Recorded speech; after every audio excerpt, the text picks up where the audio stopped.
질문사항 없어요? 많습니다. 예, 한번 질문 좀. 해보실래요? 네. 예. 일단 그 PC, 그 네이버 블로그가 PC 버전하고 모바일로 봤을 때랑 예. PC랑 봤을 때 블로그 상위 노출이 좀 다르던데 그거는 예, 어떤, 알고리즘 자체가 달라서 그래요. 알고, 그럼 예, 어떻게, 그건 제가 네. 블로그 시간에 말씀드릴게요. 네, 알겠습니다. 예. 그럼 어, 저희가 그때 또 네, 그리고, 이것저것 물어보세요. 네네네. 둘이니까. 네네네. 아까 블로그 보시면은 예. 지금 제일 최근에 게 올렸는 게 예. 마킹기 관련 말고 예. 제가 어디에 이제 놀러 갔다 왔는 걸 올렸는데 예. 그걸 왜 올렸냐면은 제가 이제 방문자 수를 좀 더 올려보려고. 아, 유입시키려고요? 예, 예. 근데 그러면 이런 걸 중간중간에 올려도 뭐 별 상관은 없는지, 마킹기만 전문적으로 올리는 게 맞는 건지 아니면 일상도 중간중간 올려도 상관이 없는지. 많은 블로그 하시는 분들이 유입 늘리기 위해서 일상 얘기를 많이 네, 쓰시거든요. 네, 근데 이 블로그는 지금 개인 게 아니잖아요. 그러니까 개인이 운영하더라도 네, 회사를 위해서 쓰는 블로그잖아요. 네네네네. 그럼 엄밀히 말하면 회사 블로그거든요. 내가 네, 운영하고 있지만. 네네네. 그럼 회사가 일상 얘기는 안 쓰는 것 같아요. 아, 네, 회사가 어디 네네네. 놀러 갔다, 뭐 맛있는 거 먹었다, 맞습니다. 그러진 않을 것 같아요. 네, 그렇죠? 전문성이 떨어지는, 예, 그런다 그러면은 유입을 늘리려고 그러면 회사 제품과 관련 있는 일상이 있을 것 같아요. 어떤 게 있을까요? 그러니까 회사 제품과 일상이 관련이 있는 일상이 뭐가 있을까요? 한번 생각해 볼까요? 그러니까 저희 수업 시간은 네, 그냥 뭐 원래 이러면 안 되지만 컨설팅 식으로 그냥 진행을 해드릴게요. 네, 감사합니다. 원래 비싼 건데. 아, 감사합니다.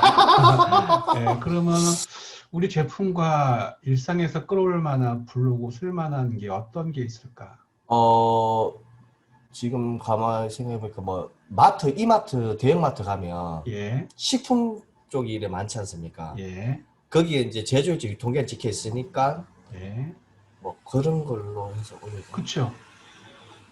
그건 우리 거랑 연관이 있는 거잖아, 제품 예, 맞습니다. 자체가. 예, 예. 예.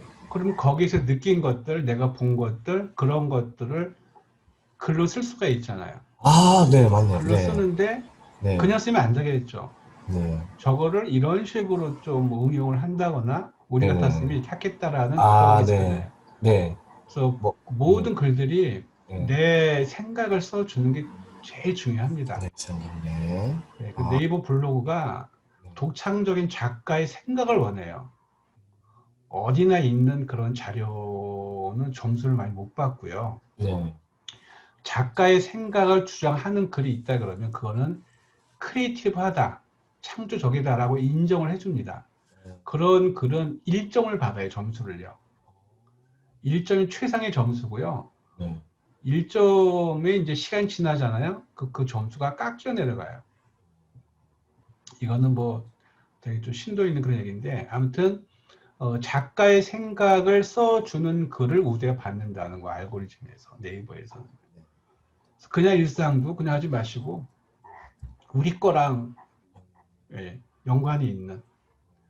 그리고 만약에 쭉 봐다가 저런 제품에는 저 프린터를 했는데 우리 같으면 저렇게 안 했을 것이다. 네, 저 네, 제품에는 이런 프린트가 아니라 이런 프린트가 어울리는데 왜 저걸로 네. 했을까? 아, 이런 네네. 글들. 그런 네네네. 글들은 콜 투 액션이 들어와요. 음, 문의가 들어옵니다. 우리 아, 거는 이러이런 건데 네. 어떤 걸 해야 되나요? 그런 네네. 문의가 들어올 수도 있거든요. 네. 그래서 그런 내용들. 아, 일상도 그냥 일상은 네. 그러니까 그런 그 음식으로 유입돼봤자 사람들이 네. 다른 걸 안 봅니다. 예, 그 글만 보러 들어와요. 그런 일상 맞습니다. 이야기들은. 네네네. 그렇게 한번 연관시키는 것도 되게 필요할 겁니다. 블로그를 제가 처음에 이제 포스팅을 해놓고 예, 자주 자꾸 수정을 좀 하거든요. 글과 제목을요.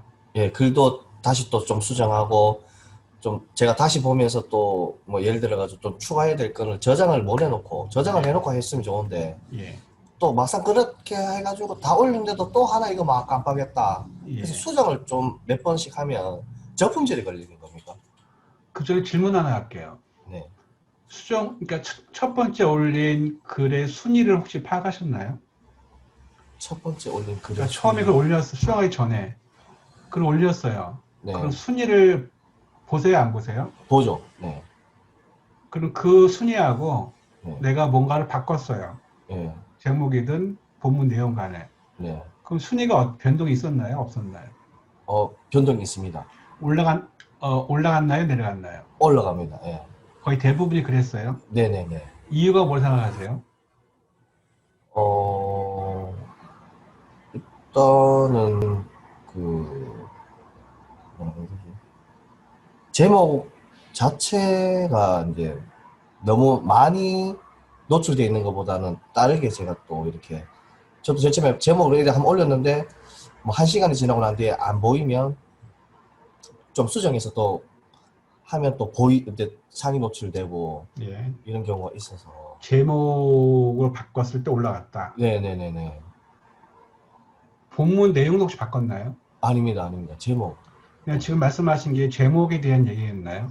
예, 제목 수정이 굉장히 많아요. 예. 그러면 처음에 순위가 안 좋았을 때 제목이 큰 키워드라 그러면 네. 수정했던 제목 키워드는 좀 세부 키워드였나요? 네, 맞습니다. 예. 예. 그럼 경쟁이 작아지니까 당연히 올라가겠죠. 만약에 청바지라는 키워드로 글을 썼는데 내 글이 10페이지에 있었어. 네. 근데 청바지라는 키워드를 지우고 가을 청바지로 했어. 가을 남성 청바지로 했어. 네. 그럼 포스팅 숫자가 적어지겠죠. 다른 사람들도. 그러니까 경쟁 정도가 약해진 키워드를 치니까 앞으로 올라가는 거예요. 네. 그래서 아직 내 블로그 지수가 큰 키워드에 도전하기에는 성도가 모자라고 네. 그거보다 좀 언급이 적은 세부 키워드 하니까 올라갔더라. 그런 경우에는 블로그 지수 때문에 그렇습니다. 그래서 이제 궁금한 게 이제 그렇게 자꾸 이제 수정을 해도 저 품질에 걸리지는 않는지. 그런 말 들으셨죠? 카더라 정보로. 네. 전 상관이 없습니다. 네. 근데 제목을 바꿨는데 순위가 떨어질 때가 있어요. 그럼 제목을 잘못 바꾼 겁니다. 옳은 방법이 아니라 나쁜 방법으로. 네. 또 본문의 글도 수정을 해도 돼요. 근데 만약에 처음에 글을 올렸는데 2페이지 두 번째 랭크가 됐습니다. 네. 근데 처음에 글을 올렸는데 2페이지 두 번째예요. 근데 욕심이 생겨서 1페이지 올리고 싶어. 그래서 글을 제목만 바꿨어요. 네. 제목만 바꿨더니 1페이지로 올라갔어요. 네. 근데 더 이상도 순위 상승이 안 돼. 1페이지에서. 나는 2등이나 3등 노리고 있는데 내가 8등이야. 네. 그래서 이번에는 제목은 그냥 두고 본문을 바꿨어요. 근데 1페이지 8번째에 있던 글이 3페이지로 갔어요. 네. 그 이유는 뭘까요? 뭐 아까 말한 것처럼 뭐 해시태그라든지 뭐 검색 그 키워드가 다른 더 세분한. 제목은 그대로였어요. 본문만 바꿨는데 3페이지로 왔어요. 그죠. 더 네이버에서 이제 이걸 어떻게 설명해야지? 더 정확하게 뭐 이래 글이 더 있고. 글의 내용이 수정하기 전 글보다 안 좋아서 떨어진 겁니다. 제목은 그대로였잖아요. 글만 바꿨는데 순위가 밀렸어요. 그럼 그전 글보다 정보성에서 미흡해서 그렇습니다. 그렇다 그러면 다시 1페이지를 올리고 싶잖아요. 그럼 또 글 수정했어요. 그럼 결과가 어떻게 나올 것 같습니까?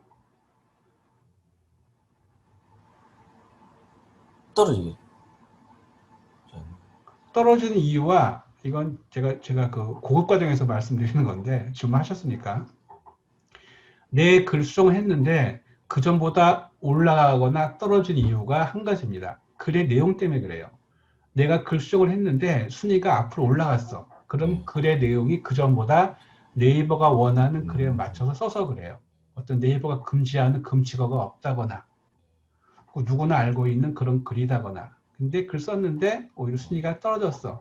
그럼 네이버가 금지하고 있는 글을 써서 그래요. 그 포스팅 내용에다가 정보성 글이 좀 떨어진다는 얘기죠. 그래서 순위가 오르거나 내리는 기준은 하나입니다. 그 문서에 대한 퀄리티가 좋으면 올라가고 안 좋으면 떨어지는 거예요.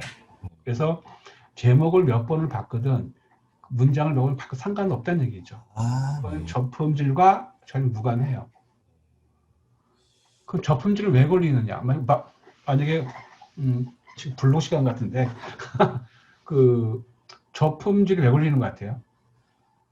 다른 사람이 있는 거를 그대로 뭐 복사를 해서 옮긴다든지 다른 데 옮기거나 예, 뭐 저희가 그런 쪽이 지금 많거든. 마킹기가 이제 전문적이다 보니까 예, 어떤 사람의 비슷하죠. 예, 블로그를 근데 그렇게 또 될 수밖에 없는 게 그 어차피 레이저 마킹기의 사양이 거의 비슷하니까 그걸 그대로 뭐 뺏겨 와서 복사를 한다든지 예, 글이 비슷하다든지 하면은 이게 유사 문서일 때, 예, 예, 맞습니다. 유사문서에 걸리고 막 예, 그것도 그 중에 한 가지고요. 예. 또 뭐가 있냐면은 네이버가 금지하는 단어들이 있습니다. 글 쓰실 때 네, 네. 그걸 금치거라 그러는데 네. 예를 들어서 남의 글을 비교하는 거는 좋은데 글 단어 하나하나에 문장 안에 다른 거를 비난하는 글들이 나도 모르는 사이에 들어갈 수가 있어요. 나도 모르는 사이에. 네. 그럴 때는 그런 글들을 없애줘야 되는 거고요. 그래서 네이버가 금지하고 있는 것들을 쓰면 안 되고 비방 같은 거 그리고 일정한 패턴이 또 보이면 안 돼요. 매번 보이는 뭔가 있어요. 나도 모르게. 매번 같은 글을 쓴다거나 네. 반복적으로 뭐 계속 한다거나 네. 그러니까 네이버가 읽어내는 게 이 사람이 어떤 의도를 가지고 뭔가를 매번 하는 게 보여요. 네이버한테는. 그거를 내가 글에서 판단할 줄 알아야 돼요. 이거 엄청 똑똑하네요. 우리보다 똑똑해야 돼. 왜냐면요, 프로그래머가 저 우리보다 똑똑할 거 아닙니까? 예, 맞습니다. 예. 그 우수한 프로그래머 몇 명이 모여서 프로그램 만드는 건데 당연히 우리 일반인보다 똑똑하겠죠. 그래서 인공지능형이라고 그러잖아, AI. 네, 예. 구글만큼은 안 되더라도 엄청 똑똑한 게 이제 프로그램이에요. 아, 그래서 금지된 단어 같은 거, 남들을 비교해서 비난한다거나 비방한다거나 그런 것들. 그리고 그런 것들이 글 안에 단어일 수도 있어요. 문장의 문맥일 수도 있고. 그래서 이걸 전문적으로 하시는 분들의 경우에는요, 글 쓸 때 되게 조심해서 씁니다. 그런 어떤 우리 흔히 알고 있는 뭐 섹슈얼한 단어가 있지 않나, 폭력적인 단어가 있지 않나, 비난의 글이 있지 않나 그런 글들을 볼 줄 아시면 훨씬 더 블로그가 좋아져요. 건강해지고. 그러니까 그런 것들을 지금 블로그를 하실 줄 아시니까 한번 신경 써서 한번 써보세요. 그리고 내 생각을 쓰세요.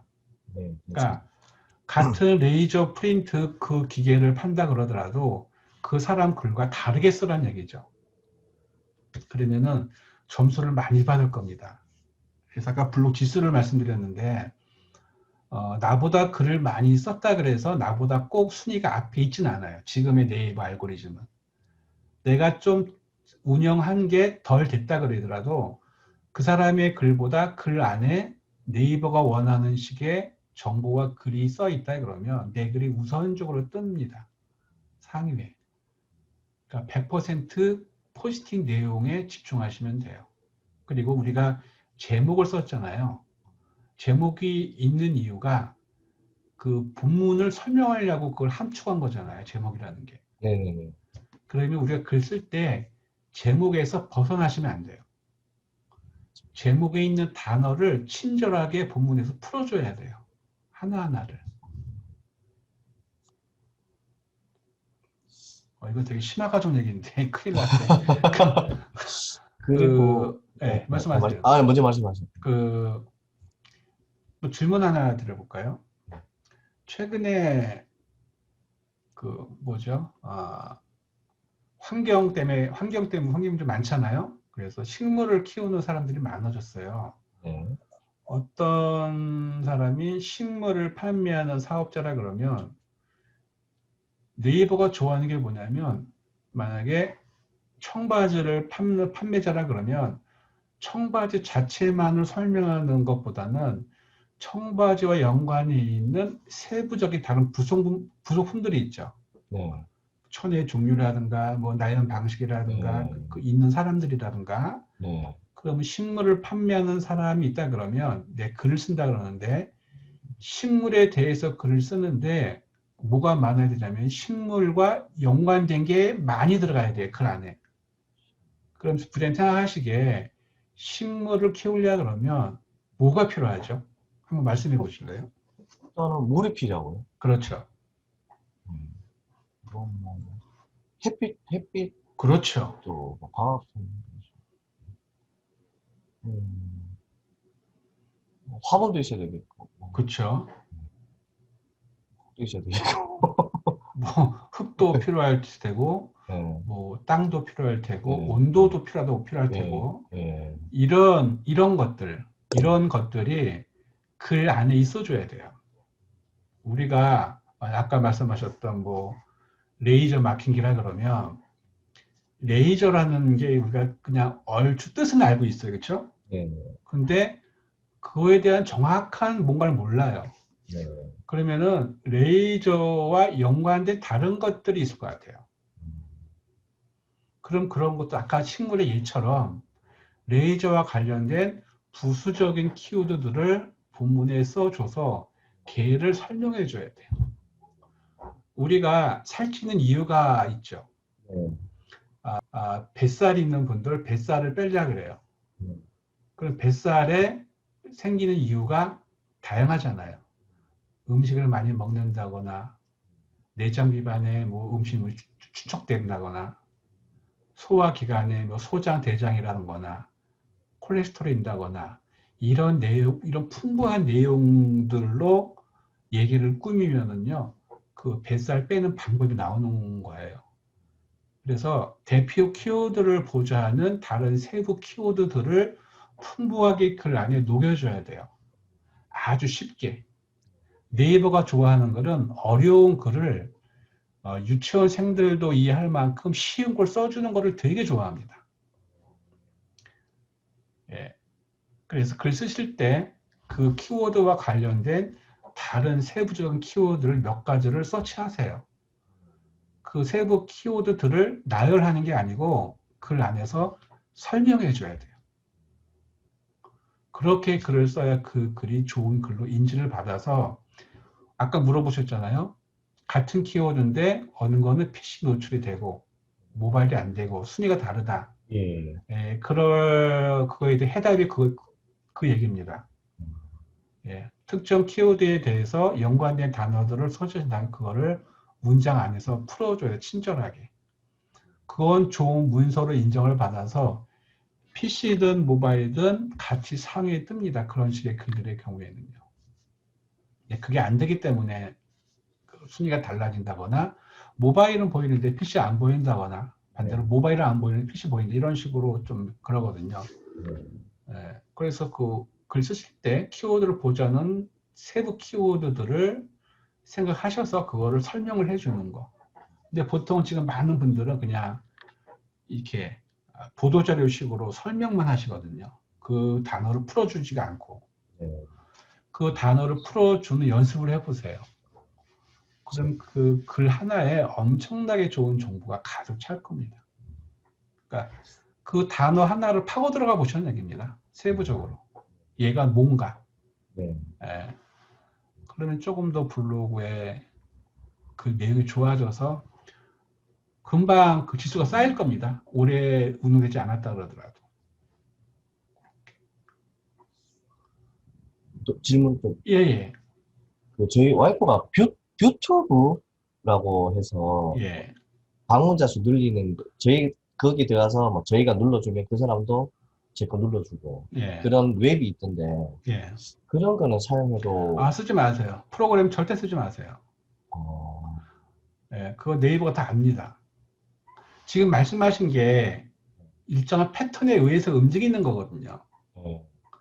그 패턴은 반복이 되면은 축적이 되잖아요. 네. 그걸 네이버가 알까요, 모를까요? 알죠. 우리도 똑같은데. 그것만 인식하시면 됩니다, 부장님. 네이버는 제일 싫어하는 게 일정한 패턴을 알아요, 걔들이. 그럼 그건 다 걸려버립니다. 그럼 블로그 망가지는 거예요. 예. 절대 어떤 패턴을 만들면 안 됩니다. 예. 패턴은 네이버가 다 알아요. 왜냐면은 사람들이 그 생각이 되게 다양하고 매일매일 생활 다르잖아요. 근데 그 중에 한 가지가 매일 똑같은 게 있다 그러면 그거를 네이버 검색 로봇가 찾아내요. 그 소스가 다 보일 거 아닙니까? 얘는 매번 그게 보여, 소스에. 네. 그걸 네이버가 탁 찍어내는 거죠. 어. 그래서 내 블로그를 치수 떨어뜨려 보는 거죠. 절대 기계 쓰시면 안 됩니다. 앱 써도 안 되고요. 나중에 인스타그램이나 뭐 할 때도 뭐 구독자 늘려준다, 팔로우 늘려준다, 그거 절대 하시면 안 됩니다. 그럼 계정 망가져요. 그리고 그렇게 하게 되면 내가 그 설치했던 계정이잖아요. 내 블로그도 마찬가지고 인스타나 유튜버 경우에 내 이름으로 계정을 만든 거잖아요. 네. 그럼 그런 반복적인 패턴에 의해서 내가 불량 아이디로 찍히잖아요. 네. 나라는 사람이. 네. 그럼 내가 건강하지 못한 상태가 돼요. 내 이름이. 그럼 내가 다른 걸 못해요. 내 이름으로. 블로그의 경우에 아이디를 3개 주잖아요. 네이버에서. 인스타그램은 계정을 5개 만들 수가 있습니다. 유튜브는 7개를 만들 수가 있어요. 근데 그것도 다 내가 만드는 거잖아요. 네네네. 내가 불량으로 찍혔어요. 나란 사람이. 그럼 내가 계정 못 만들어요. 내 이름으로. 그럴 때 내가 건강하지 않으면 안 됩니다. 예. 절대 프로그램 쓰시면 안 돼요. 한 가지 또. 예, 다 물어보세요. 예. 근데 제가 이제 제 개인적으로 이제 블로그를 하고 있고 예. 회사 제 관리부 직원이 그 모던 마케팅 블로그를 하고 있는데 어차피 이제 실은 또 제가 가서 영상을 찍어서 이 직원한테 보내주면 이 직원도 제가 먼저 올리지만 이 직원도 나중에 똑같은 영상을 올리거든요. 예. 블로그에. 그러면은 그 저품질이 걸리는지 아니면 안 좋은지 영상 똑같은 어떻게 생각하세요? 생각하시기. 안 좋을 것 같아요. 왜 안 좋지? 이제 우리가 예. 이유를 알아야 예. 실수를 안 하잖아요. 예. 왜 안 좋을 것 같아요? 그거 아시면은 유사문서니까. 그렇죠. 예. 예. 그럼 좀 다르겠지. 이거는 물어볼게요. 내가 어떤 매장을 해요.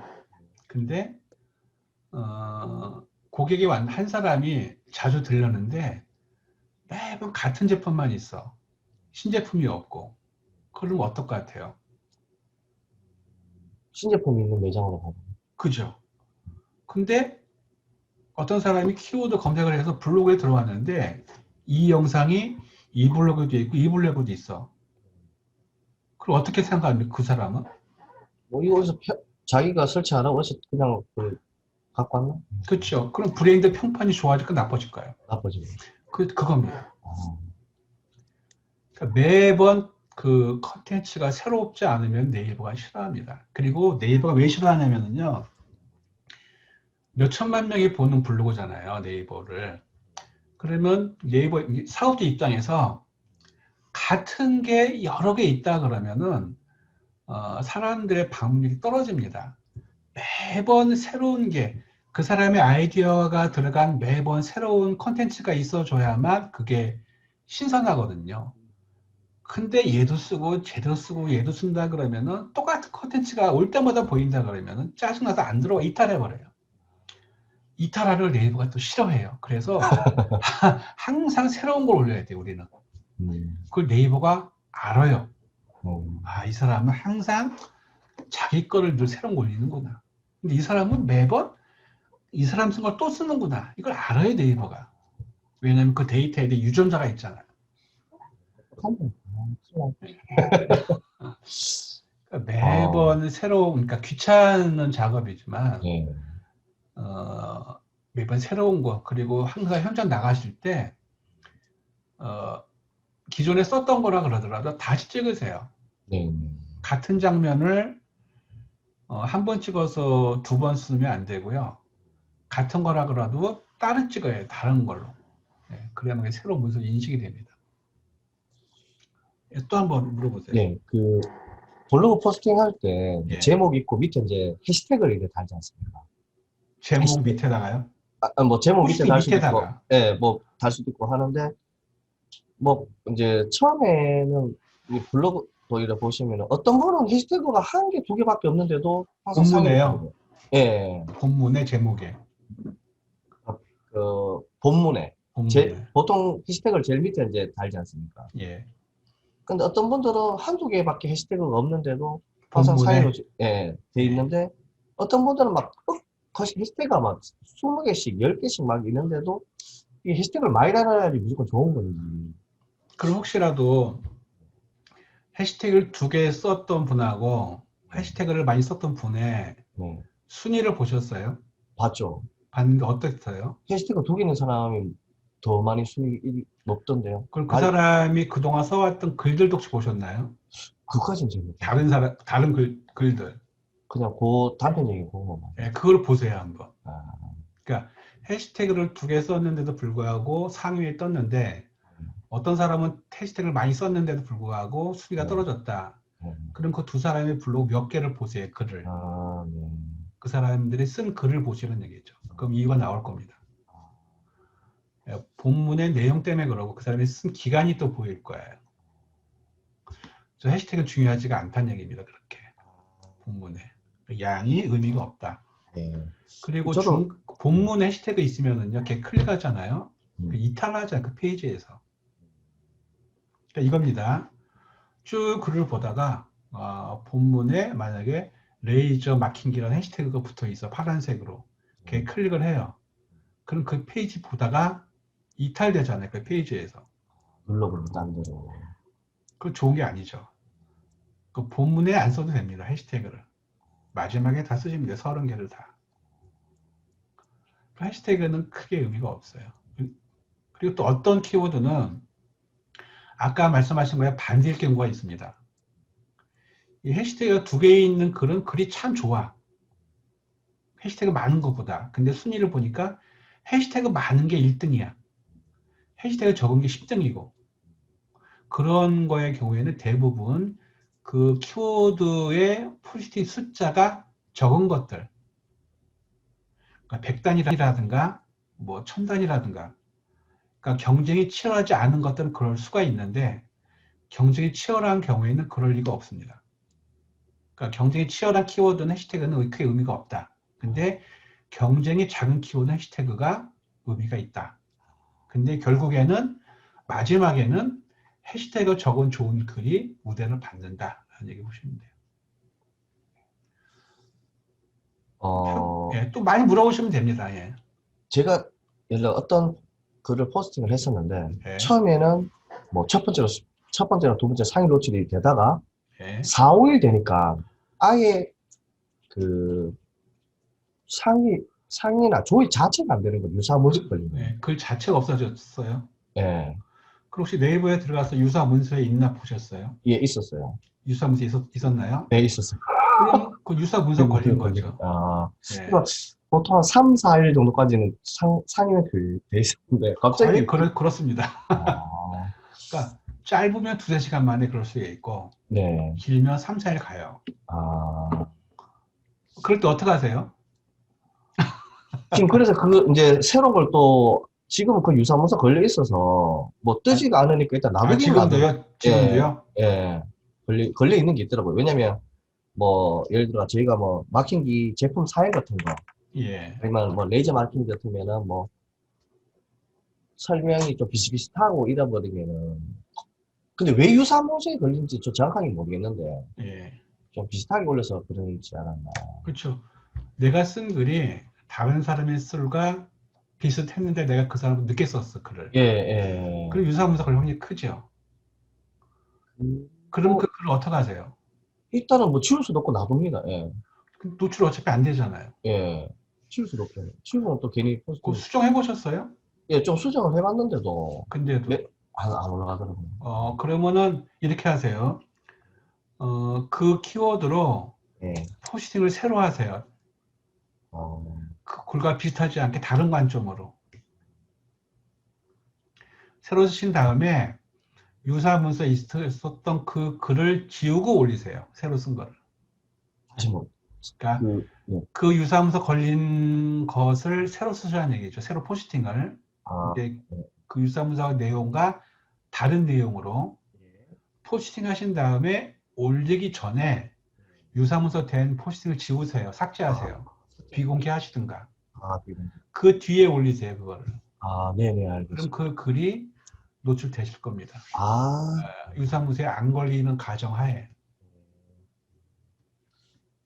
그리고 뭐, 예를 들어, 막힌기, 뭐, 재원 같은 걸, 이런 이미지 파일로 올리지 말고, 예, 설 텍스트로. 무조건 다 글로 써라.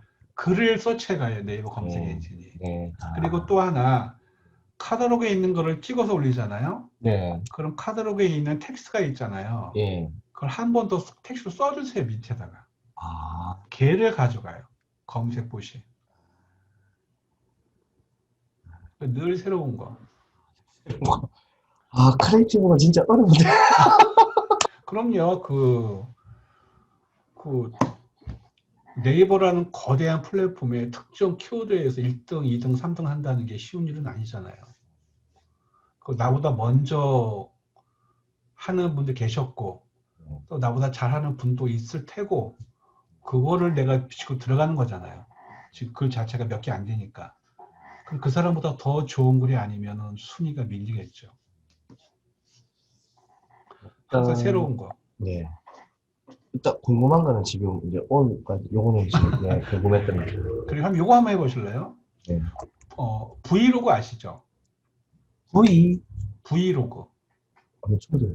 내 일상 얘기 찍는 거 하루 종일. 아,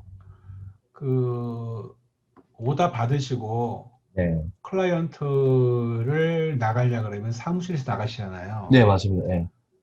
셀카봉 있으시죠? 네, 있어요. 네. 네. 핸드폰 있으시고 네. 혹시 캠코더 있으시나요? 작은 거 뒷가라도? 아니요, 그건. 그 뒷가라 하나 사세요. 비싼 거 아니더라도. 네. 그럼 회사의 내 책상에 있는 순간부터 네. 그걸 영상을 찍어 보세요. 네. 오늘은 무슨 일로 어디를 간다. 내 책상에서 일하는 모습을 상박대에 설치하시고 예, 상태. 예. 나를 찍으세요. 네. 내 손을 찍는다거나 책상 위를 찍는다거나 내 얼굴 찍게 한다거나 앵글 맞춰가지고 카메라 앵글을 앉은 상태에서부터 그리고 일어서서 밖에 나가는 거 그리고 만약에 대표이사한테 보고한다 보고 하는 것도 찍고 그러니까 모든 그 장소에 가는 모든 과정들을 영상으로 찍어 보세요. 감사합니다. 어떤 화면은 나를 찍고 어떤 거는 앞에 거 있는 걸 찍고 거기에서 내가 필요한 부분을 좀 잘라서 네. 블로그에 넣어도 돼요. 예를 들어서 저라 그러면은 만약에 오늘 뭐 대구 북구에 복현동 동네가 있죠. 대구에. 복현동. 예. 예. 예. 복현동은 뭐 업체를 가는 거야. 예. 그러면은 레이저 마킹기 영업부장의 복현동 가는 길 브이로그 이렇게 제목을 써서 그거를 글을 써도 돼요. 그러니까 우리가 지금까지는 제품을 보여줬잖아요. 예.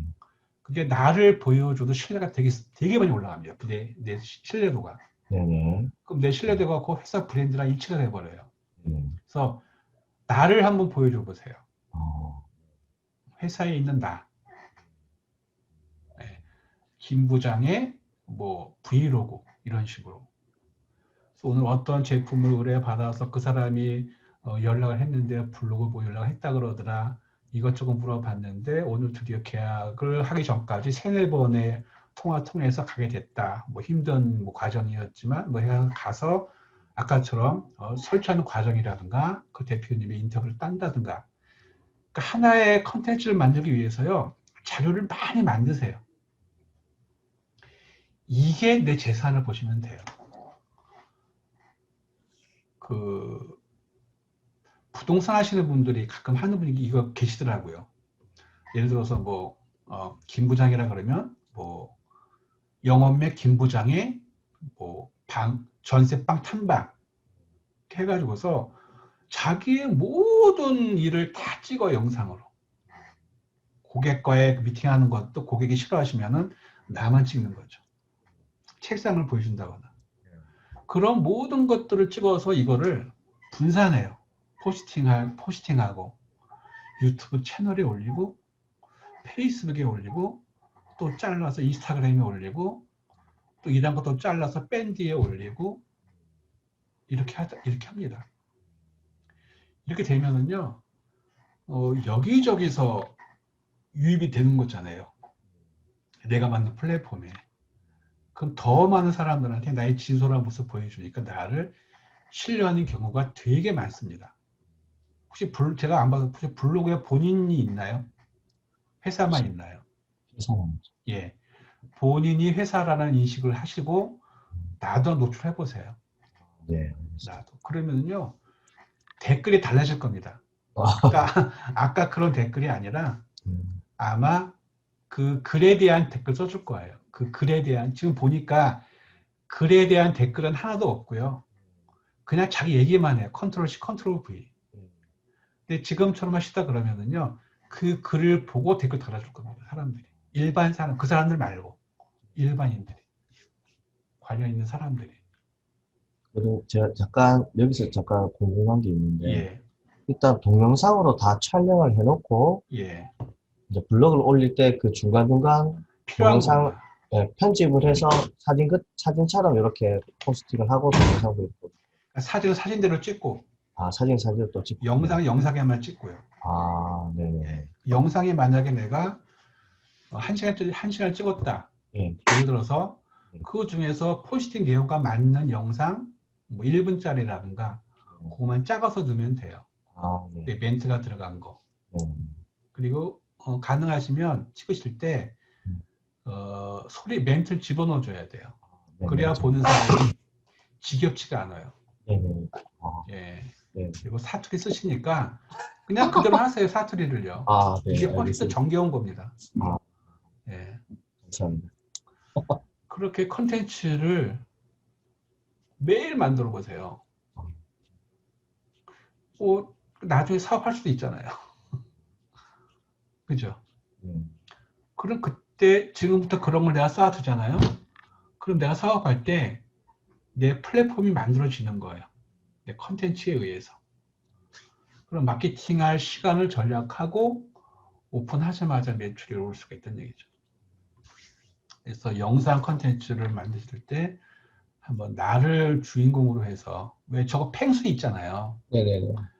그런 거냐, 페르소나. 예, 나를 대신해 줄 수 있는 페르소나. 그러니까 펭수 같은 개념. 내가 회사라는 거. 내가 회사 대변한다. 회사의 하루의 일일 내가 대신해 주는 거죠. 물론 그 쉽지는 않습니다. 그렇죠? 카메라 들고 매번 찍고 길 가면서 이렇게 하고. 네. 근데 그렇게 해면 달라져요, 결과가. 혹시 압니까? 지금 유튜브 아직 채널이 있는데 하나밖에 없다 그랬잖아요. 네, 하나 올려놨어요. 유튜브에 대해서 어떻게 생각하세요? 이게 과연 뭐 효과 있을까? 어떻게 생각하세요? 굉장히 효과가 있겠죠. 예. 그 본인이 하고 있는 일도 유튜브 하시면 효과 있을까 없을까요? 생각해 보셨나요? 그러니까 저는 지금 유튜브를 잘 못 해서 안 하고 있는데, 예. 다른 업체도 유튜브 많이 하고 있어요.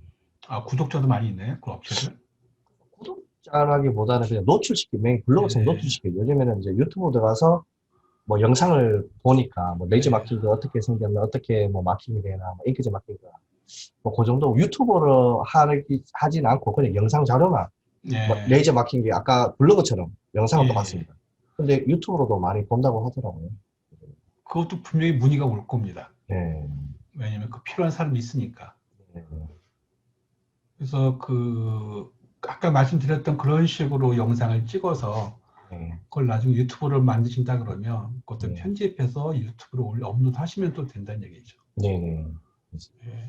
그래서 좀 처음에 민망할 겁니다. 뭐 길 가다 찍고 말하고 그러니까. 근데 이것도 하루 이틀 지나면은요, 네. 괜찮습니다. 예. 예. 근데 사람들이 그런 걸 좋아해요. 우리나라 사람들의 특징이 뭐냐면 관음증이 있어요. 아, 남을 이래. 남의 사생활을 엿보는 걸 되게 좋아합니다. 그래서 시청률 1위가 나 혼자 산다 아닙니까? 그쵸? 예. 그거를 김 부장의 하루. 재밌지 않나요? 그리고 내가 이 레이저 사업을 하는 이유 한 번도 안 써보셨죠? 예, 맞습니다. 예. 한번 쓰시면 되게 민망할 겁니다. 스스로한테. 네. 근데 그런 글도 필요해요. 음. 그러니까 나를 보여주는 콘텐츠가요. 사람들의 왜 좋아하냐면 공감을 가져요. 콘텐츠가 좋은 콘텐츠는요. 그 콘텐츠를 보고 그 사람의 그 글과 마음을 동의해 주는 거, 공감해 주는 콘텐츠가 제일 좋은 겁니다. 그러면 김 부장님이 나에 대해서 이거 썼어. 영업 생활 하면서 지금 이거 한 이유라든가. 그럼 그걸 보는 사람이 아, 나도 저렇게 했었는데 공감할 수가 있잖아요. 그럼 내 팬이 되는 겁니다. 내가 그 사람의 멘토가 될 수가 있더라고요. 왜냐면 나와 같은 길을 걸을 수 있는 사람들이 있을 거 아닙니까? 네네. 아마 지금은 모르실 텐데 네. 그래요. 저도 강의하거든요. 많은 사람들이 제가 예전에 했었던 했던 모든 기록들을 보고 따라하는 분들이 되게 많으세요. 그러니까 부장님이 하고 있는 그런 일들을 하고자 하는 사람들이 분명히 있을 겁니다. 그거를 내 얘기를 통해서 한다 그러면은요, 나만의 플랫폼이 만들어지는 겁니다. 네. 한번 그렇게 한번 해보세요. 제품만 말씀하지 마시고, 제품을 취급하는 나란 사람도 한번 해보세요. 그러면 네. 내가 제품이 돼버리는 겁니다. 나를 노출하지 않으면 되게 건조해져요. 모든 컨텐츠가. 예. 그래서 본인의 얘기도 지금 이거 연관을 해서 한번 해보시면, 그래서 카테고리 중에서도 뭐 제품 카테고리가 다 있을 거 아닙니까? 예. 그 안에 나도 집어넣어 보세요. 김 부장의 영업일지. 그럼 사람들이 김 부장이라는 글을 보러 들어왔다가 이 사람이 뭐 하지 도대체? 하다가 다른 글도 보게 돼요. 그러면 나한테 연락 오겠죠. 내 성과가 올라가겠죠. 한번 해보세요. 되게 재밌을 겁니다. 근데 처음엔 되게 민망해요. 나에 대해 글을 쓴다는 게. 예. 제가 예전에 한번 강의 시간에 말씀드렸는데 한번 자신에 대해서 글 써보라 그랬어요. 1시간 시간을 주고 A4 용지를 제가 2장을 줬거든요. 사람들이 한 5분 쓰다가 못 쓰더라고요. 왜냐면 복받치나 봐요. 나에 대해서 내가 글 쓴다는 게 성인 돼가지고 처음 쓰는 거니까 막 감정이 복받치나 봐요. 그래서 제가 그걸 발표시켰는데 열에 5명은 울더라고요. 나에 대해 글을 쓴 거를 내가 읽으니까 막 필름처럼 막 보일 거 아닙니까? 근데 그런 게 공감을 받아요. 예, 지금 우리가 알고 있는 뭐 유명한 방송인이라든가 유튜버 그런 사람들 보게 되면 자기 이야기를 하거든요. 그게 뭐냐면 공감을 이끌어낼 수 있는 가장 좋은 전략이기 때문에 그렇습니다. 그래서 부장님도 한번 그런 카테고리 하나 만드셔서 치도 되고 유튜브를 만드셔도 꼭 회사가 아니라도 돼요. 그냥 김 부장의 영업일지. 그 안에 제품 이야기와 나를 같이 집어넣으면 되는 겁니다. 그러니까 그 블로그 쓰실 때 너무 제품에 대해만 쓴다 그러면 쓸 거리가 제한적입니다, 사실. 맞습니다. 그죠? 아까 그렇죠. 아까 말씀하셨던 유입하기 위해서 맛집 이야기 쓴다 그랬잖아요. 맛집 이야기보단 내 이야기. 그게 더 효과적이라는 얘기죠.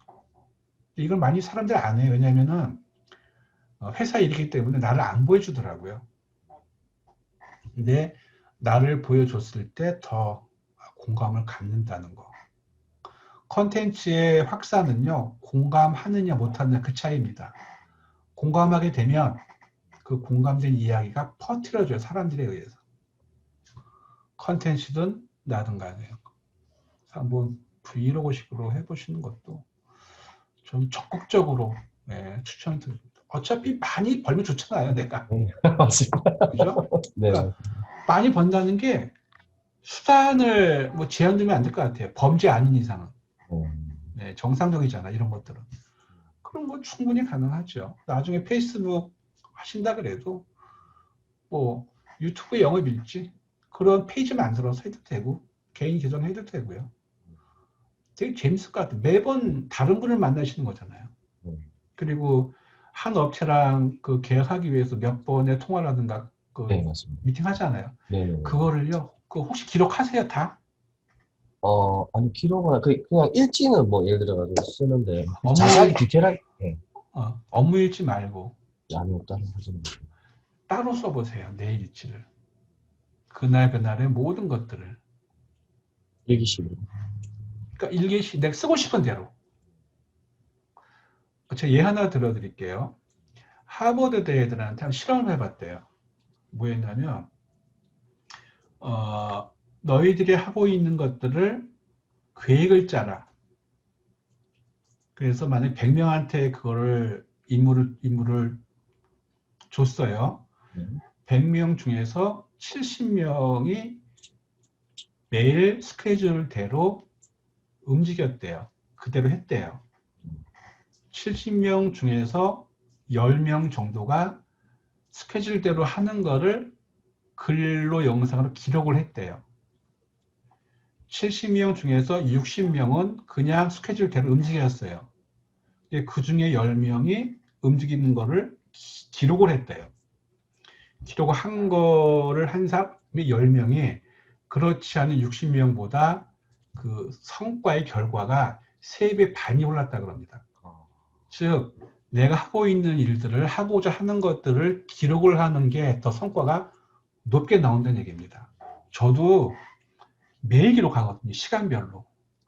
처음엔 되게 귀찮았습니다. 근데 이게 내 재산이 되더라고요.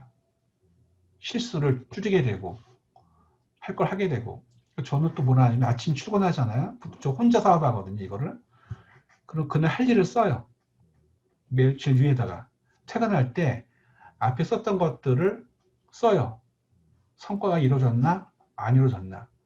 그것만으로도 되게 실수를 줄이고 놓치는 게 없어지고, 그러니까 로스가 줄어들더라고요.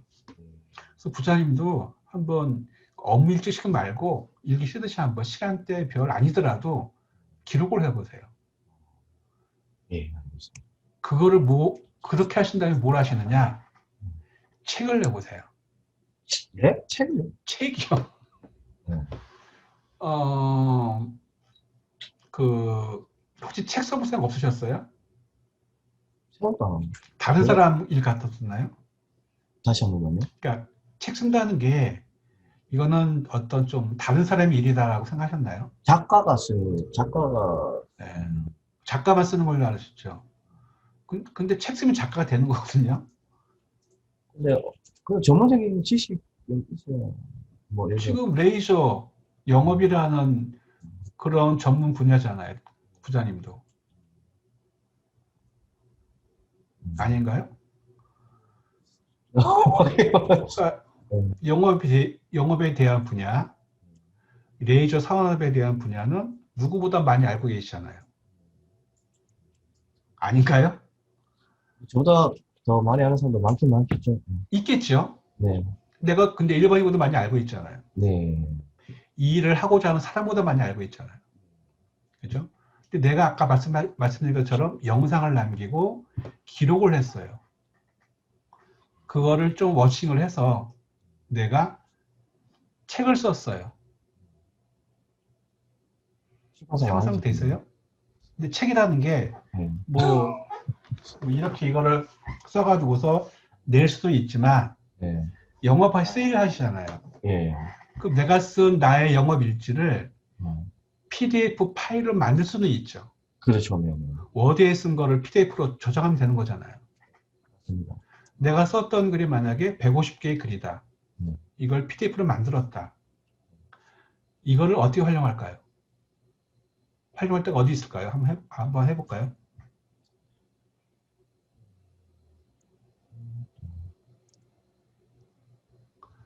마케팅 쪽으로 활용할 수 있는 방법이 있다 그러면 뭐가 있을까요?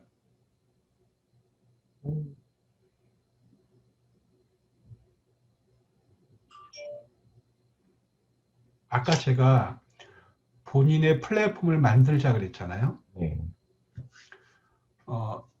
그 부장님 이 강의를 어디서 처음 보셨어요?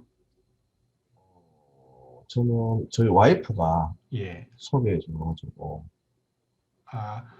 사모님은 어떤 걸 보셨대요? 이거를? 이 강좌를?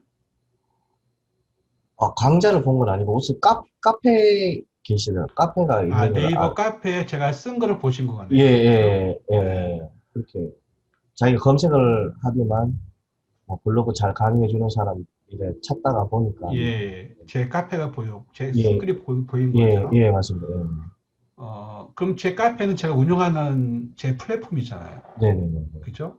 저는 이 마케팅에 대한 내용들이 있는 카페 운영하는 거고, 글과 영상으로, 그쵸? 그 부장님의 플랫폼을 만든다 그러면, 그러니까 그게 블로그도 상관이 없어요. 블로그든 유튜브든 카페든 상관이 없습니다. 페이스북이든. 아까 내가 매일매일 썼던 나의 일상 이야기를 PDF 파일을 만들었잖아요. 그죠? 그 PDF 파일을 활용을 어떻게 하느냐. 영업을 하고자 하는 사람들이 있잖아요. 그런 사람들한테 무료로 뿌리는 겁니다. 전자책이기 때문에 그냥 파일만 보내주면 되는 거잖아요. 그럼 내가 그러니까 뭘 한 상관없어요. 블로그를 하든 저처럼 카페를 하든 페이스북 하든 밴드를 하든 뭘 하든 간에 거기에 들어와서 회원가입하게 되면 파일을 주겠다. 이건 가능하잖아요. 그럼 그 파일이 필요한 사람들은 누구죠? 이쪽 마킹기를 새로 시작하려는 마킹기나 영업하려는 사람들, 세일즈. 그러니까 꼭 막힌 게 아니라도 영어맨으로서 프로 세일즈맨의 이야기잖아요. 그럼 세일즈를 또 사람들이 많잖아요. 그 사람들한테 무료로 파일 주는 겁니다. 150개의 글이 담겨있는 파일을. 이 글은 나의 소중한 나의 체험단이잖아요. 지어낸 게 아니고. 그럼 이 생활을 안 해본 사람들한테는 부장님의 그 글이 도움이 돼야 안 돼요. 엄청나게 도움됩니다. 현직에 있는 세일즈맨의 일과니까. 그럼 그 파일을 받아가면서 나한테 뭘 주죠? 이 파일을 받아볼 메일 주소나 전화번호 정도 주고 아닙니까? 무료로 주는 거니까. 그러면 나는 그 파일을 줌으로써 뭘 얻는 거죠? 그 사람의 데이터를 얻잖아요. DB라 그러죠. 그 사람의 이름과 전화번호와 이메일 주소가 받을 수가 있잖아요. 그리고 그 사람들은 나의 멘티가 되는 거죠. 나를 따르는 사람들 되는 거잖아요. 그럼 내가 그 사람들의 선배가 되고 멘토가 돼요. 이 사람들은 나한테 뭔가 끊임없이 물어볼 확률이 크죠. 이게 사업이 되는 겁니다. 영업에 대한 사업, 세일즈에 대한 그걸로 내가 또 강의도 할 수가 있습니다. 예, 제가 아까 좀 말씀을 하나 드렸잖아요. 그러니까 뭐냐면은 기록을 하시면 그 기록이 다른 사업으로도 연관이 된다는 얘기를 해드리려고 그러는 겁니다.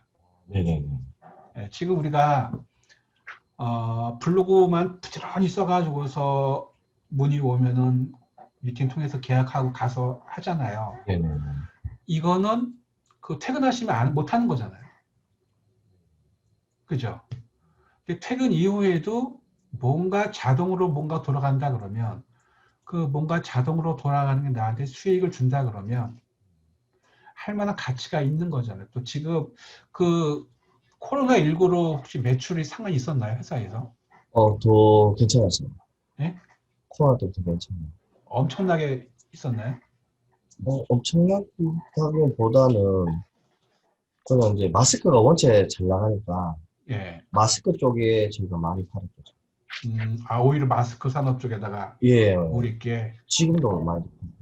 뭐 그럼 크게 뭐 타격 없다는 얘기네요. 예, 타격은 없어요. 저희는 뭐. 그래서 제가 그, 저기 별로 경기를 안 합니다. 이게 그런 산업이네요. 이게 마키키가. 예. 그래서 저도 제가 에어컨 사업을 하다가 접은 이유도 이게 훨씬 낫다고 생각을 했기 때문에. 그러시구나. 다행이네. 진짜 다행이네요. 그래서 제가 사업 데리고 왔죠. 그래서 이게 뭐냐면은, 언택트 시대를 맞이해서 또 다른 수익을 창출할 수 있는 길이 이런 것도 있다는 얘기를 제가 말씀드리는 거예요. 나중에 다른 사업이라도 하신다 그러면 지금 마찬가지입니다. 그러면은 만약에 그 마킹기에 대한 내가 글을 써가지고서 PDF 파일로 줬어요. 사람들의 무료로. 네. 그럼 나한테 문의가 들어올 거 아닙니까? 네. 사업자든 간에 그 다른 사람들인 간에. 그럼 이게 내 일과 연동할 수가 있잖아요. 이러이러한 제품을 필요로 하고 있는데 뭐 구할 수가 있느냐? 그러면 우리가 그 취급하고 있지는 않지만 구해줄 수 있다라고 할 수가 있잖아요. 네네네. 이렇게 연관이 돼버려요. 그런 글들이 이걸 네. 컨텐츠 산업이라 그럽니다. 아. 예, 그래서 그런 거를 책으로 내도 돼요. 그럼 만약에 이게 뭐가 좋냐면 부장님이 세일할 때 미팅하기 전이라든가 미팅하기 전에 좀 좋겠죠.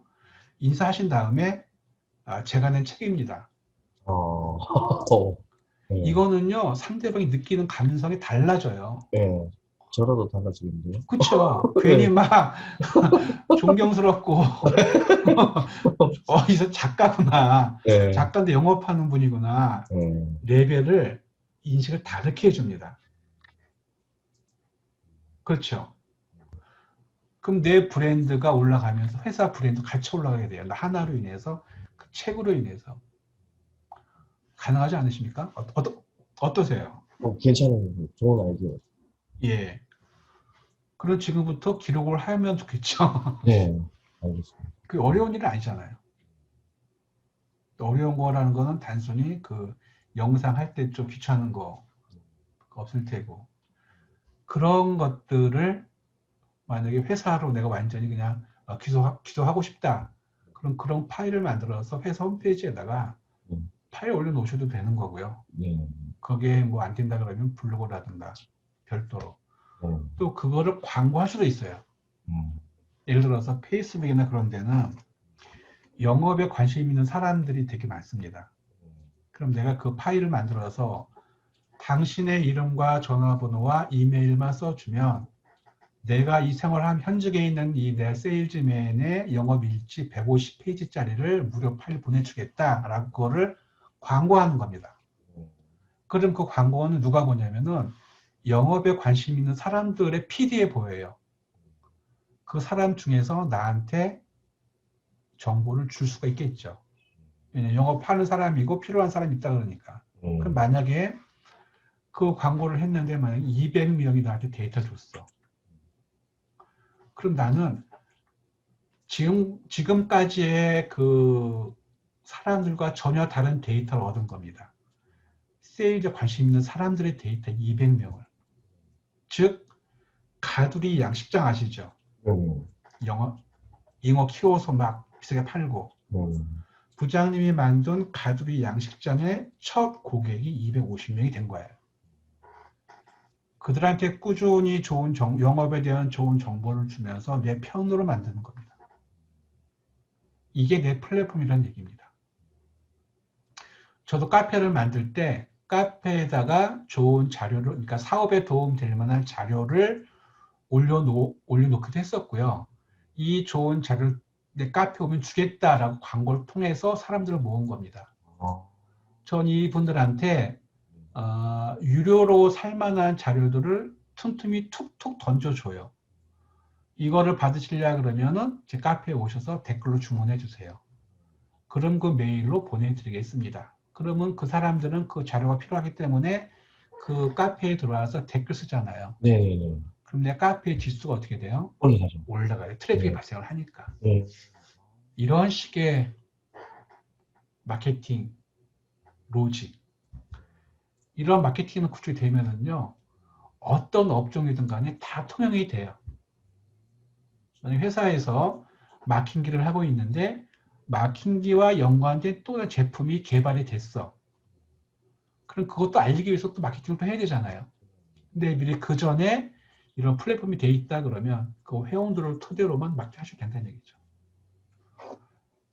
그래서 본인의 이야기를 담은 그런 컨텐츠를 만들어서 운영하신다 그러면 지금까지의 고객과 전혀 다른 결의 고객을 얻을 수가 있습니다. 그 고객들은 뭐냐면은 잠재 고객, 내 제품에 관심 있을 만한 사람들을 모으는 겁니다. 이렇게 마케팅을 진행하셔야 돼요. 그래서 회사 차원에서 한번 그걸 해보세요.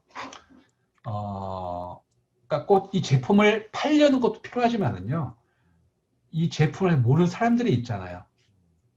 미래 고객이 될 만한 사람들. 그 사람들한테 어떠한 정보를 툭 주시고, 무료로 좀 주시고, 데이터를 모으세요. 예. 이게 지금의 기업들이 하고 있는 마케팅 방식입니다. 그러니까 나는 그 고객한테 줄 재료를 만들어서 그 재료를 퍼뜨려 주면 돼요. 내 타겟들한테. 그럼 그 사람 그걸 보고 내 정보를 보내주면 되는 겁니다. 그래서 플랫폼을 키우시는 방향, 이게 개인이든 회사든 한번 운영하시는 게 되게 필요하지 않을까 싶어요. 뭐 어려운 거 없으시죠? 네, 예. 없습니다. 네. 그렇게 하시면은 아마 진짜 새로운 DB를 얻을 수가 있습니다. 지금 사업은요, DB 싸움이에요. 예, 내 제품에 관심 있는 사람들을 최대한 많이 모으셔야 돼요. 불특정 다수가 아니고 관심 있는 사람들만 모으시면 되는 겁니다. 영업을 하고자 하는데 아직 그 길을 못 잡았을 때 이거 영업해봐, 벌이 좋아 라고 이끌어 드릴 수 있는 예, 그런 마케팅 방식으로 한번 짜보시는 것도 되게 필요할 겁니다. 네, 감사합니다. 그래서 지금 말씀드린 게 그런 그 잠재 고객을 우리가 얻을 수 있는 방법을 알려드렸는데 잠깐 좀 교환 좀 보여드릴게요.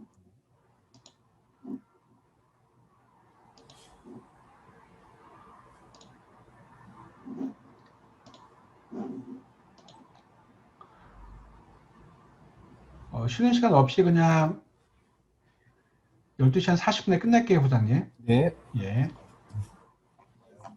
몇 가지만 설명드리겠습니다. 잘 보이시죠? 네. 예. 되게 헤드라인이 좀 무섭습니다. 예. 재수 없으면 100살까지 일한다.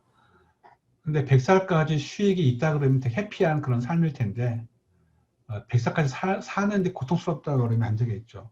그래서 이런 것들을 플랫폼을 만들자, 해결이 된다라는 부분을 말씀을 드리려고 하는 겁니다. 아까 말씀드렸던.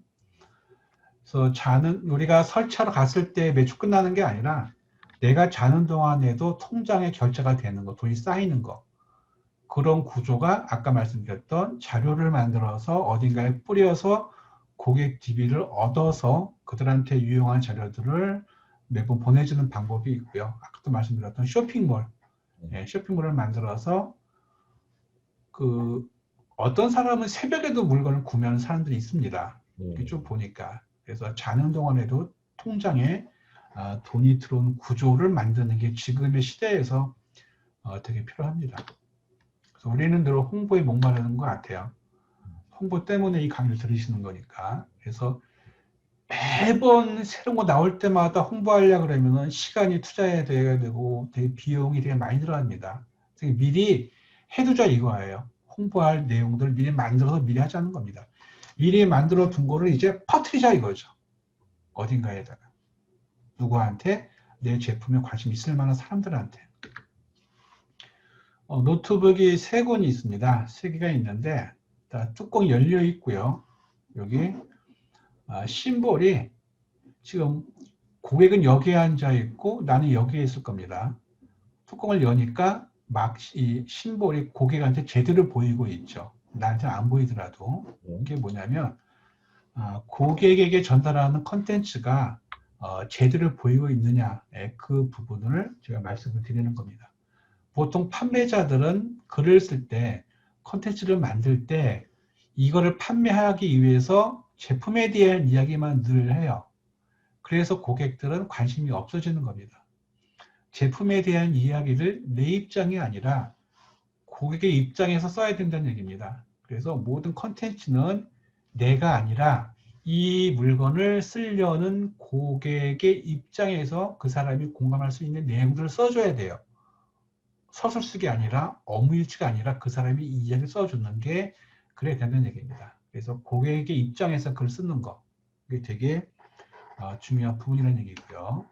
그래서 우리는 판매자이지만은 우리가 소비자일 때, 우리가 물건 하나 구매할 때 그냥 구매 안 하잖아요. 그 판매자가 썼던 글을 보고 특정한 한 단어, 특정한 문장을 보고 아마 혹하는 경우가 많을 겁니다. 그래서 소비자 입장에서 뭔가를 항상 발행을 하시라는 그 얘기 때문에 설명을 드리는 겁니다. 그리고 뭐 레이저 뭐 마킹기든 산업용 마킹기든 간에 소비자는 늘 그 네모난 창에다가 뭔가 쓰지요. 네이버든 구글이든 간에요. 그거를 썼을 때 뭐 지도든 블로그든 카페든 쇼핑이든 간에 내게 보여줘야 돼요. 내게 보이지 않으면은 그 고객은 나를 모른다는 얘기죠. 그래서 고객의 질문을 할 때마다 내 거를 보이게 하는 게 되게 중요한 게 검색 마케팅입니다. 준비를 해두다는 얘기죠. 고객은 어디에 질문할까? 네모난 창이겠죠. 마케팅에는요, 두 가지 방식이 있습니다. 하나는 아웃바운드 마케팅, 또 하나는 인바운드라는 게 있습니다. 설명 좀 드릴게요. 아웃바운드는요, 특정 사람을 지칭하는 게 아니고 불특정 다수 대상으로 하는 마케팅을 아웃바운드라 그럽니다. 이거는 최대한 많은 사람한테 만족시키는 거. 즉, 어떠한 제품이나 브랜드를 알리기 위해서 광고하는 거예요. 돈을 내고. 광고 비용이 들어가는 거를 아웃바운드라 그럽니다. TV 광고라든가 라디오라든가 잡지라든가 옥외 광고라든가 신문이라든가 이런 것들은 비용이 들어가는 거잖아요. 그래서 광고 비용이 추가가 돼요. 근데 이런 것들은 타겟 나눌 수가 없잖아요. 특정한 성별, 특정한 연령대 나눌 수가 없죠. 그래서 불특정 다수한테 노출이 돼요. 근데 누구한테는 이게 스팸이 될 수가 있잖아요. 기분이 안 좋아. 예. 그래서 아웃바운드 마케팅 경우에는요, 더 많은 사람들한테 노출시키고 할 때, 특정인이 아니라 불특정한테. 근데 이거는 구매 전환율이 떨어집니다. 왜? 누구한테는 스팸이기 때문에, 또 누구한테는 관심이 없기 때문에 그렇습니다. 그래서 아웃바운드 마케팅은 비용이 많이 있을 때 한 번쯤 해볼 만한 그런 방식이고요. 우리한테 필요한 거는 아웃바운드가 아니라 인바운드입니다. 즉 소수라도 관심 있는 사람한테만 노출되는 거, 이걸 인바운드 마케팅이라고 합니다. 즉 자발적으로 하시는 겁니다. 누군가는 이제 글 쓰잖아요. 만약에 11월 달이라 그러면 겨울 용품이 필요해요. 그럼 만약에 뭐 겨울 방한 잠바, 뭐 겨울 핫팩, 그걸 쳤을 때 네이버에서 누군가 검색을 하고 구글에서 한다거나 이걸 쳤을 때 네이버에서 내 블로그에 글이 보인다거나 그럼 그걸로 유입이 되겠죠. 또 구글에 들어왔을 때 유튜브라고 있다. 유튜브에 유입되겠고요. 홈페이지가 있다. 홈페이지도 검색되긴다는 얘기죠. 즉 이런 것들은 검색 엔진에 의해서 고객들이 필요로 했을 때 자기들이 스스로 하는 겁니다. 자발적으로. 이거는 광고가 아니라 자연적으로 유입되는 거, 자연 트래픽으로. 그리고 우리가 유기적 도달이라고 합니다. 이걸 인바운드 마케팅이라고 그래요. 이거는요, 고객의 필요에 의해서 그들이 자발적으로 검색을 해서 나한테 유입되는 거, 이거를 인바운드 마케팅이라고 합니다. 그래서 비용이 많지 않은 회사들, 그리고 특정 타겟층이 필요한 사람들, 그 사람들이 필요할 때는 이런 식으로 검색을 잘 되게 만드는 게 필요하다. 그런 마케팅을 우리가 인바운드 마케팅이라고 합니다. 우리한테 필요한 게 이런 부분 같아요. 앞에 있는 이런 부분들은 좀 더 많은 사람한테 알릴 때, 특정인이 아닐 때, 근데 구매 전환율은 떨어진다는 거. 근데 인바운드는 소수일지라도 구매 전환이 높게 나올 수 있는 게 바로 인바운드입니다. 왜? 그들의 필요에 의해서 나한테 유입이 되는 거니까요. 우리가 필요한 거는요, 네이버든 구글이든 어디에든 검색되게 만들라는 거. 그게 블로그가 있을 수가 있고 영상일 수가 있고 혹은 플레이스가 될 수가 있다는 얘기입니다. 이런 부분들을 많이 구축을 하셔서 딱 나한테 유입될 수 있도록 만드는 게 필요합니다. 그래서 사업자에게 절실한 거는 어떤 컨텐츠를 어디에 어떻게 알리느냐, 그게 되게 필요한 것 같아요. 그러니까 사업자들 홍보에 목말라 있으니까는요. 보통 우리가 이런 과정에 의해서 물건을 판매하고 있습니다. 몇 가지는요. 제품이 있고 팔아야 되고 근데 어떻게 팔까 고민스럽고 알리지 않으면 안 팔리잖아요. 뭐 물론 추천도 있지만 추천은 일부잖아요. 많은 게 아니고 뭘 알려야 되는가? 제품을 알리거나 컨텐츠를 알리거나. 그러니까 저는 제품이 없으니까 컨텐츠겠죠. 근데 이게 두 개가 있다 그러도 어떻게 알릴까? 이게 또 되게 필요합니다. 어떻게 하면 하우죠. 이거는 미디어 형식이라 그러는데 이 제품이나 컨텐츠를 글로 알릴 것인가, 이미지로 알릴 것인가, 아니면 영상으로 알릴 것인가를 분석을 해야 돼요. 근데 대부분의 회사들이 컨텐츠를 한 가지만 만들어서 그걸 배포한 형식입니다. 한 가지만. 즉, 텍스트와 이미지와 동영상을 한꺼번에 만들어서 하나의 컨텐츠로 배포하는 겁니다. 그러시면은요, 효율이 떨어집니다. 어떻게 해야 되느냐? 하나의 컨텐츠를 알리기 위해서 동시에 세 가지를 만들어야 돼요. A안은 텍스트로만, B안은 이미지로만, C안은 영상으로만. 그래서 세 개의 컨텐츠를 동시에 뿌려줘야 돼요. 한 곳에서 알리는 게 아니라. 내 생각에는 이 제품의 경우에는 이미지가 되게 반응이 좋을 것 같았었는데 세 개를 뿌려보니까 의외로 텍스트를 보고 유입이 많이 되더라. 우리가 뭘 알 수가 있느냐. 이런 종류의 제품은 글이 되게 중요하구나라는 걸 우리가 알 수가 있을 겁니다. 그래서 마케팅이라는 거는요. 동시에 진행하셔야 돼요. 컨텐츠 만들 때 텍스트, 이미지, 영상 세 개를 동시에 만들어서 세 개를 동시에 광고를 때려버리는 겁니다. 지금 블로그의 유입량이 많지가 않고 댓글도 지금 다른 게 많이 들어온다 그러면은요. 유튜브 안 하고 있다. 그렇다 그러면은 컨텐츠를 세 개를 만들어서 이거는 광고를 때려줘야 돼요. 왜냐? 아직 사람들이 우리 회사를 모르잖아요. 그렇죠? 근데 우리 회사로 유입할 수 있는 길을 많이 만들어 놔야 돼요. 그래서 이 세 가지를 만들어 동시에 광고 때리는 겁니다. 페이스북 광고, 유튜브 광고 때려버리는 거예요. 세 개 동시에. 그러면은 각자 다 반응이 달라요. 예를 들어서 텍스트로 했더니 텍스트의 반응은 별로 안 좋았어. 근데 이미지의 컨텐츠는 반응이 좋았어. 영상은 의외로 안 좋았어. 그럼 이 광고는 이미지에 집중하시면 돼요. 이럴 때는요, 텍스트에 썼던 광고비와 영상 썼던 광고비를 버리시고 그 두 가지에 썼던 광고비를 이미지 컨텐츠에다가 투자하셔야 돼요. 왜? 효과가 좋았던 이미지니까. 그래서 이미지를 알리시면 되는 거고요. 또 다른 제품도 똑같이 했습니다. 똑같이 했는데 텍스트와 이미지는 별로였는데 동영상 컨텐츠가 반응이 좋았어. 그럼 반대로 텍스트와 이미지에 있던 자본을 빼서 그 자본을 동영상 컨텐츠에 투입하시면 돼요. 이렇게 하면 우리 회사에서 유의미한 통계를 볼 수가 있을 겁니다. 그래서 컨텐츠는 동시에 세 가지를 만들어서 뿌리시라는 거. 그래야 유의미한 통계를 우리가 볼 수가 있습니다. 그리고 어디에 알릴까? 이게 플랫폼 얘기입니다. 그래서 지금의 시대는요, 컨텐츠가 있고 플랫폼이 있어줘야 돼요. 그래서 컨텐츠가 중요하느냐, 플랫폼이 중요하느냐, 그런 논쟁은 의미가 없습니다. 둘 다 공존해야 되는 거고요. 구태여 말하자 그러면 컨텐츠보다는 지금의 시대에서는 플랫폼이더라고요. 안 좋은 제품도 플랫폼이 좋으면은 많이 알릴 수가 있거든요. 그래서 플랫폼 뭐냐면은 내가 운영하는 뭐 블로그라든가 페이스북이라든가 트위터라든가 인스타그램이라든가 이런 채널들을 말하는 겁니다. 컨텐츠가 아무리 좋아도 이 컨텐츠를 뿌릴 만한 플랫폼이 없으면 사장돼 버리죠.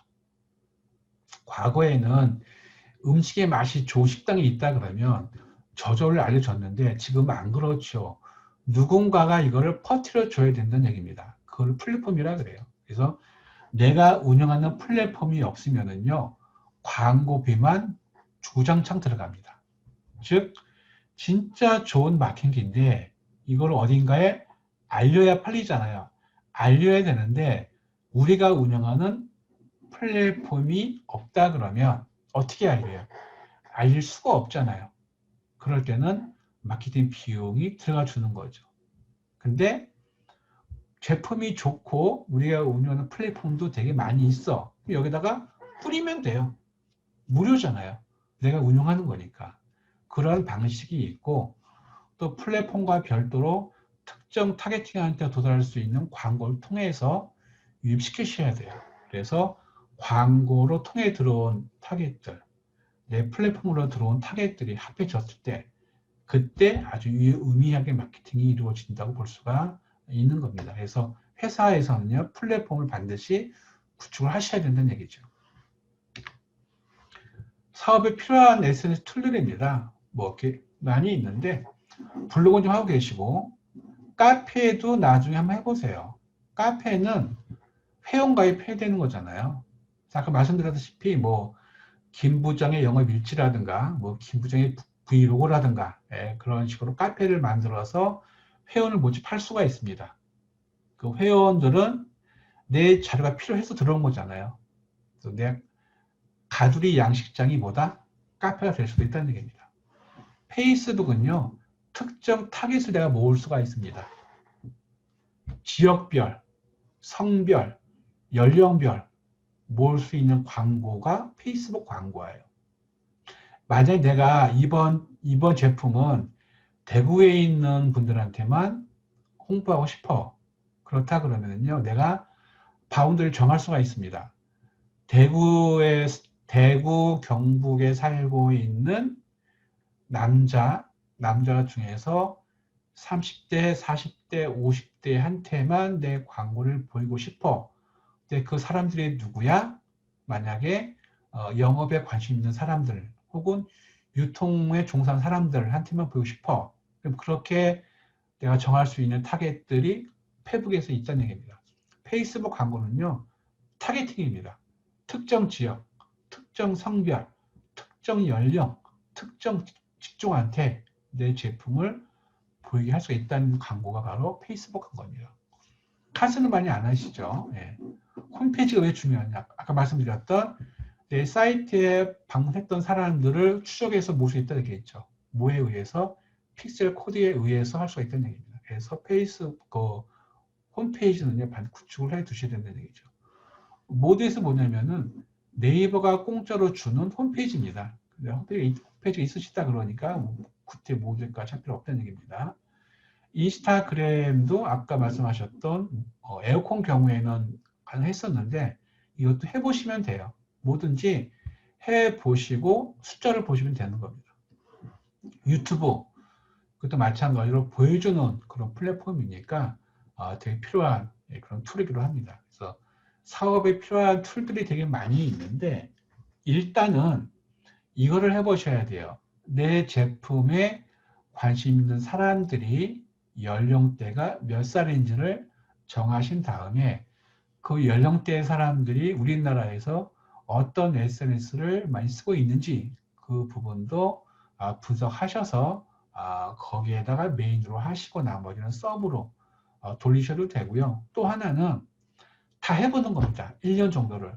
다 해본 다음에 결과가 좋았던 플랫폼을 메인으로 하시고 나머지는 서브로 하시면 되는 겁니다.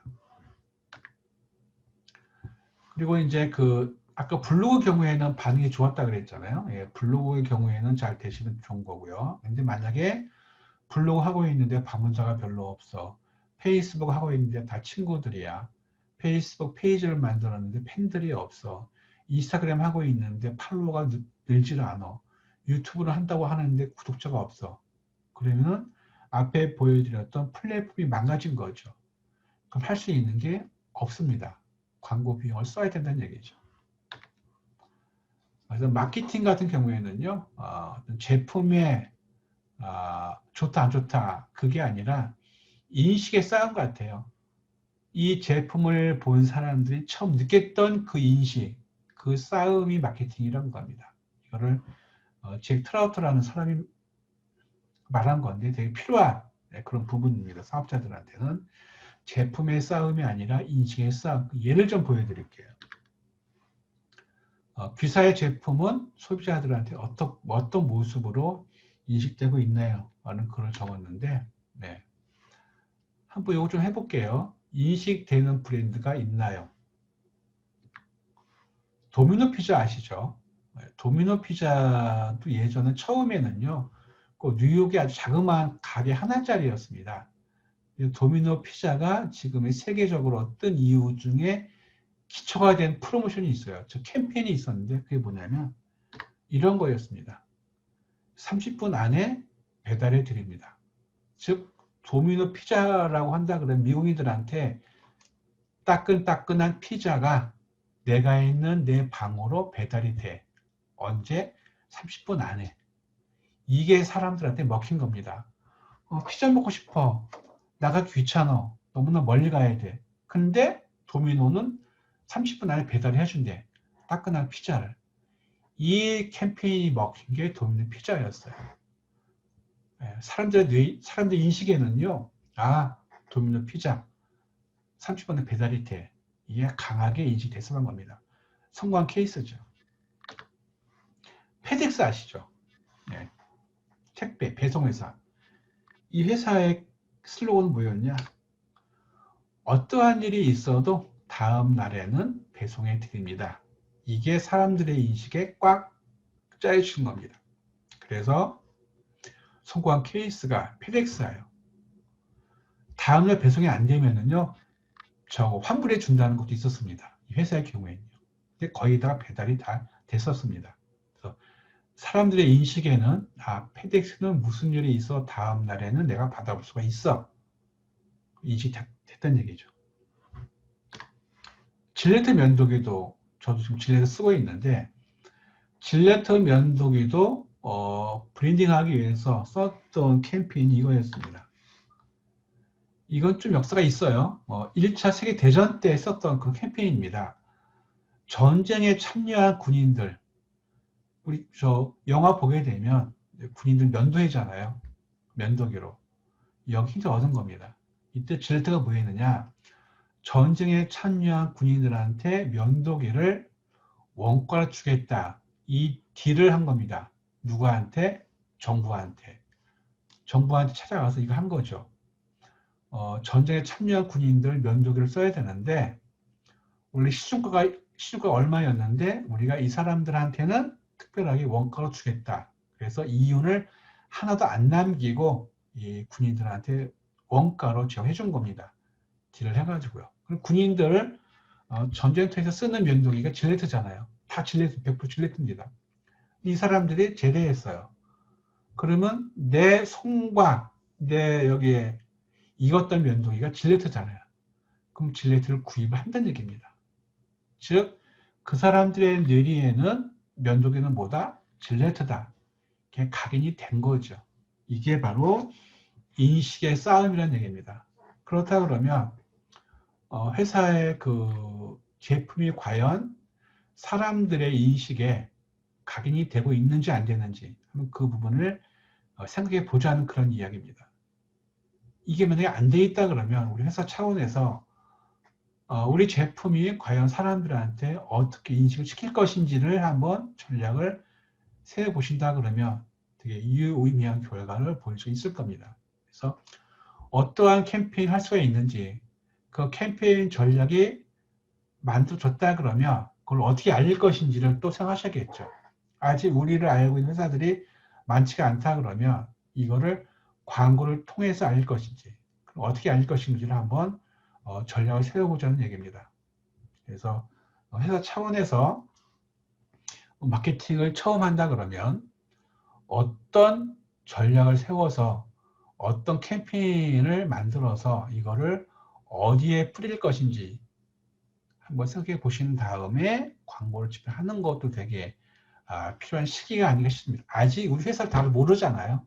예, 이거를 인식의 싸움에서 한번 해보자는 그런 얘기입니다. 근데 중요한 거는요, 인식이라는 거는요, 되게 강하게 돼야 돼요. 강하게 박혀야 돼요. 이런 식으로. 그래서 회사에서 마케팅 하실 때 이거를 처음 보는 사람들이 달려 들어줘야 됩니다. 그래야 제품의 우수성에 상관없이 인식을 받게 하시는 거, 이게 마케팅의 싸움에 제일 큰 전지 촉구가 될 수가 있다는 얘기입니다. 꼭 고민 한번 해보시기 바랍니다. 그래서 사업이라는 거는요, 제안을 해야 돼요. 제안을. 아직 고객들은 나를 모르잖아요. 내가 고객들한테 제안을 해야 돼요. 그게 비즈니스고 영업이잖아요. 세일즈. 고객한테 내가 어떠한 제안을 할 게 있는가, 그 제안할 거리를 회사에서 만들어야 됩니다. 예를 하나 좀 보여드릴게요. 그리고 제안을 한 고객들이 있는가, 아직 우리 제품을 체험하지 못한 사람들의 고객들이 있는가 살펴보시고, 그러니까 데이터를 말하는 겁니다. 혹시 지금 회사 차원에서 내 제품을 알릴 만한 고객들의 데이터가 있는가, 그 데이터에 뭐가 있는지, 전화번호는 있는지, 이메일은 있는지, 주소는 있는지, 그게 있다 그러면 그걸 어떻게 활용을 했는지 한번을 생각해 보세요. 이건 이제 일반적인 이야기입니다. 매장에 있다 그러면 매장에 들른 고객들을 어떻게 관리하는지, 그 사람들의 데이터는 우리가 늘 챙기고 있는지 살펴보시고요. 전화번호라든가 이메일 주소 같은 거겠죠.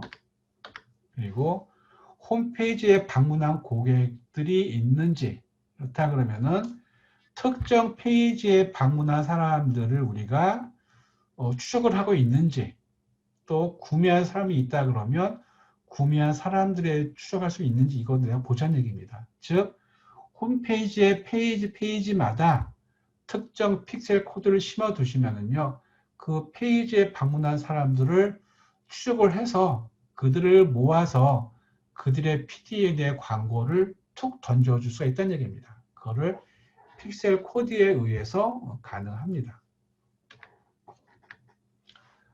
우리가 흔히 말할 때 고객의 정보를 얻기 위해서는요, 고객의 두 가지를 얻으시면 돼요. 아니면 한 가지만 얻으시면 되는 겁니다.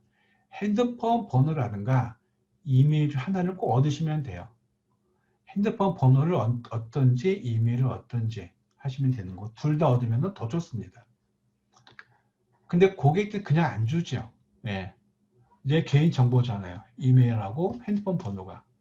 그냥 안 줍니다. 그래서 그들의 정보를 받기 위해서는 아까 말씀드렸던 내가 뭔가를 줘야 돼요. 무료로 컨텐츠를 보내준다거나 무료 샘플을 보내준다거나. 근데 고가의 비용이라 그러면 제품은 못 보내주겠죠. 그럼 그 제품을 가지고 있는 중요한 정보를 줄 수가 있을 겁니다. 그 정보를 주고 고객의 데이터를 얻으시면 돼요. 기브 앤 테이크입니다. 비즈니스는. 어떻게 모을 것인가? 많은 방법이 있는데 일반적인 거 한번 보여드릴게요. 우리가 보통 제품이 있다 그러면 1+1은 많이 하죠. 1+2도 많이 합니다. 근데 1+3는 많이 안 해요. 그죠? 한번 이거 해보자는 거죠. 1+3. 근데 이거 너무나 싼 거 아니야? 제품이 이상한 거 아니야? 라고 생각할 수가 있다는 얘기죠. 근데 써보니까 제품 좋아. 이 회사가 이거 알리기 위해서 프로모션 한 거라고 이해가 될 수가 있다는 얘기입니다. 그래서 잠재 고객한테 인식을 시키려고 그러면은요, 그 첫 번째 프로모션이 특별해야 돼요. 어디에서도 볼 수 없었던 혜택을 줘야 된다는 얘기죠. 그래야 내 정보를 줄 수가 있습니다. 100% 당첨 이벤트 가능하죠. 예. 신청만 하시면 다 당첨해 드립니다. 다 사은품을 보내드릴게요. 그런 필요한 사람들은 다 이벤트에 도전할 수가 있다는 얘기죠. 이거는 예를 들어 드릴게요. 카카오 스토리의 그 시절이었는데요.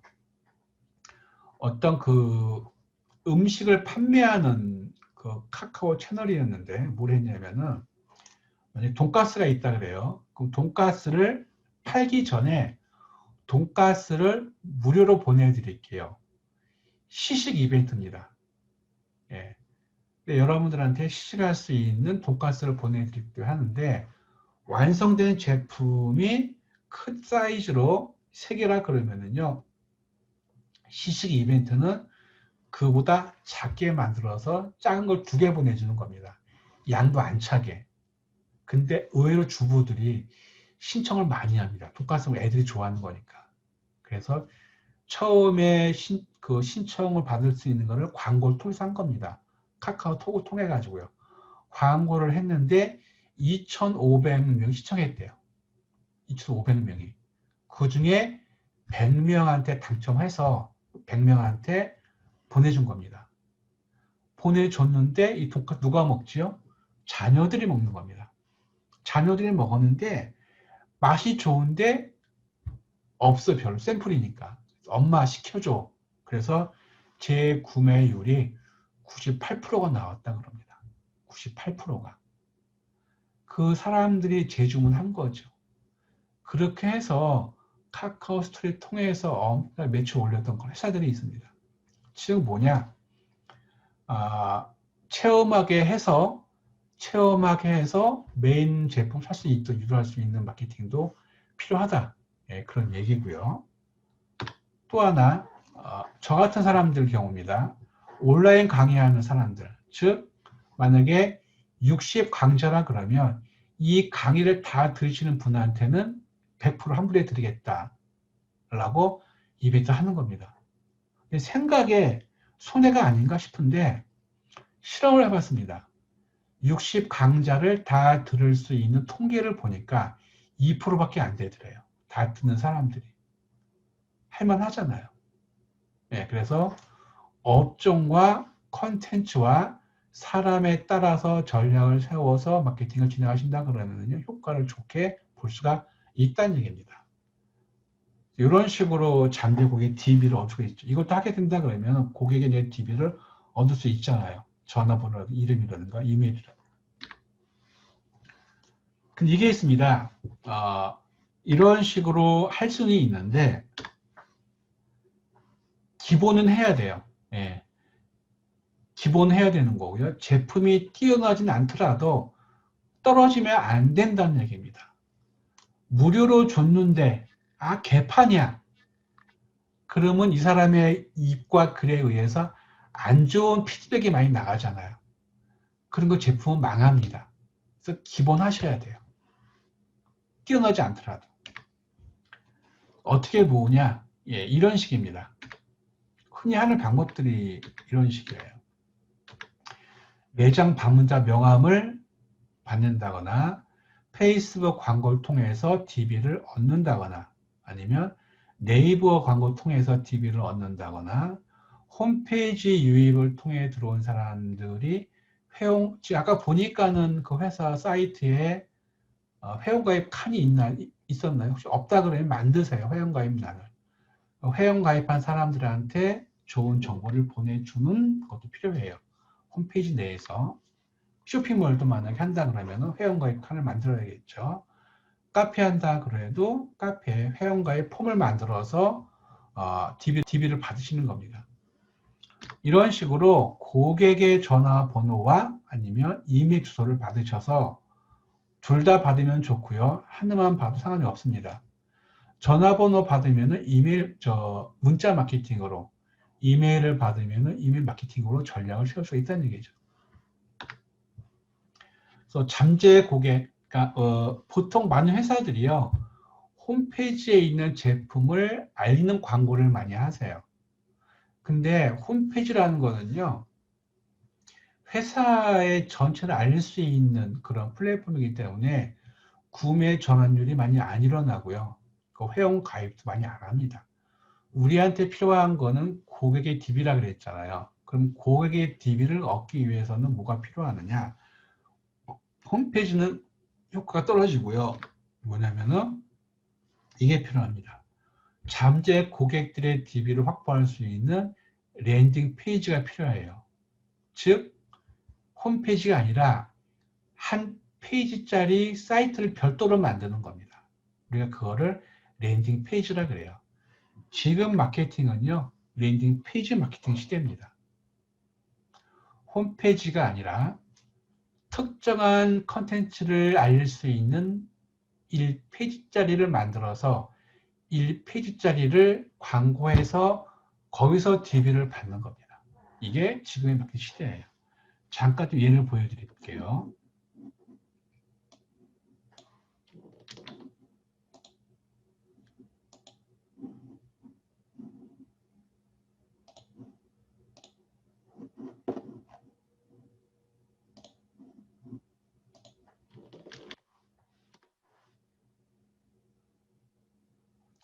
예, 이게 보시면은요, 여기 지금 타이틀이 있는데, 모바일로 좀 보여드릴게요.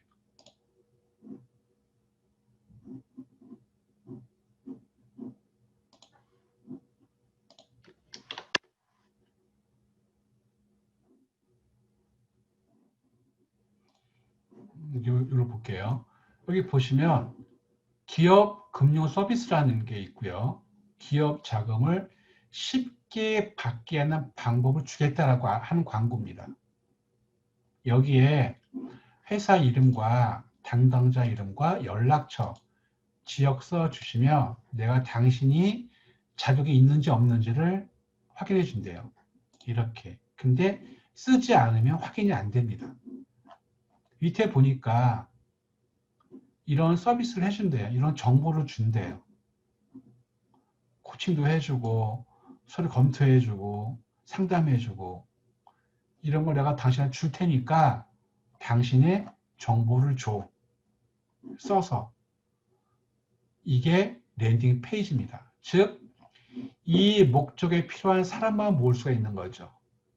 그럼 우리는 이 랜딩 페이지를 만들어서 이거를 뿌리면 돼요. 이거가 필요한 사람들한테. 페이스북 광고로요. 왜냐하면 페이스북 광고는요, 타겟팅이 가능합니다. 이거가 필요한 사람들은 스타트업, 뭐 중소기업, 그런 쪽이겠죠. 그럼 내가 타겟을 정할 수가 있어요. 중소기업, 스타트업, 벤처기업, 회사, 중소기업 CEO 이런 사람들한테만 광고를 보일 수가 있습니다. 이 사람들은 보고 나한테 필요한 거야. 내 정보를 보내주겠죠. 이렇게 하는 마케팅이 잠재 고객 마케팅입니다. 이거를 랜딩 페이지 마케팅이라 그래요.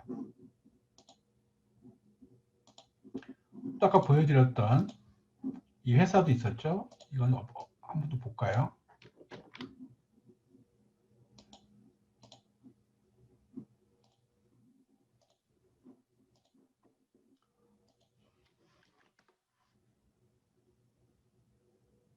이건 사이트가 지금 연결이 안 되네요.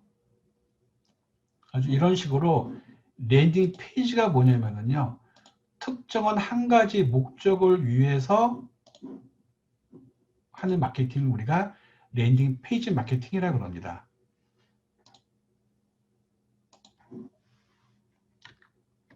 이렇게 아까 사이트를 보고 내가 신청하잖아요. 이 사람한테 바로 뭔가 날아가요.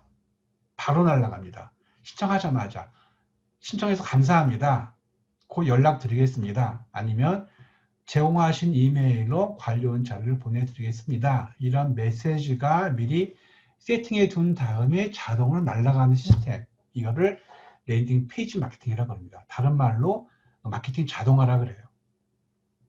블로그의 경우에는 매일 써야 되잖아요. 그렇죠? 그 긴 시간 투자해가지고 써. 이거는요. 미리 컨텐츠를 만들어서 어딘가에 뿌려서 신청을 받으면 미리 만들어 둔 자료가 날아가는 겁니다. 자동적으로. 얼마나 간단해요. 효과도 크고요. 노출 상관없는 거잖아요. 이거는요. 그렇죠? 어딘가에 뿌리면 되는 거니까. 이걸 우리가 뭘로 할 수가 있느냐? 자동으로 할 수 있는 거라기 때문에 우리가 마케팅 자동화라는 거가 있고요. 이거를 메일로 할 수 있고 문자로 할 수가 있는 겁니다.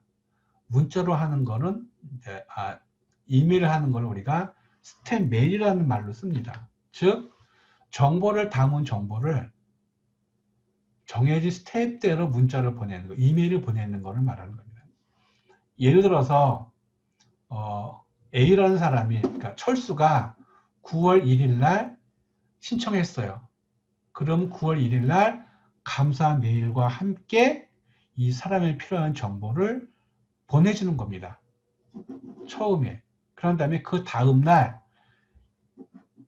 이때 보낸 거와 다른 좋은 정보를 그 다음날에 자동으로 보내는 겁니다. 이거 미리 써놓으면 돼요. 블로그에 보시면 예약 기능이 있잖아요. 그런 식으로 몇 개를 미리 써놓는 겁니다. 그런 다음에 신청하자마자 보내는 자료를 내가 미리 세팅하는 거예요. 선택만 하면 되는 겁니다. 그리고 그 다음날 두 번째가 가. 미리 세팅해 두는 거, 예약을. 그럼 걔가 그 다음날 얘가 자동으로 가는 겁니다. 즉, 나는 보낼 자료를 미리 만들어서 너는 언제 가, 너 언제 가, 너 언제 가, 이렇게 만들어 두는 거죠. 이렇게 하는 거를 우리가 마케팅 자동화라 그럽니다. 그러니까 내가 할 게 없어요. 난 뭘 해야 되느냐?